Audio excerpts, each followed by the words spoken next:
కౌన్ Banega CM, Delhi కొత్త CM ఎవరనే దానిపై ఆసక్తి. ప్రచారంలో పలువురి పేర్లు.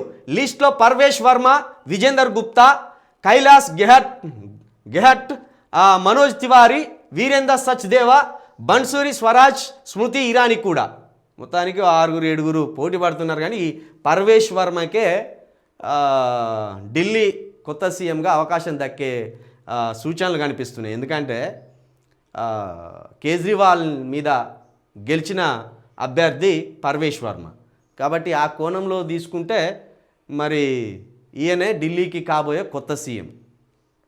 ఢిల్లీకి కాబోయే కొత్త సీఎం పర్వేష్ వర్మనే కేజ్రీవాల్ని మట్టి గరిపించి అక్కడ బీజేపీ అభ్యర్థిగా ఒక అద్భుతమైన విజయాన్ని పర్వేష్ వర్మ సొంతం చేసుకున్నాడు. కాబట్టి మరి ఢిల్లీకి కాబోయే కొత్త సీఎం పర్వేష్ వర్మనే అనుకోవచ్చు మనం ఓ విధంగా.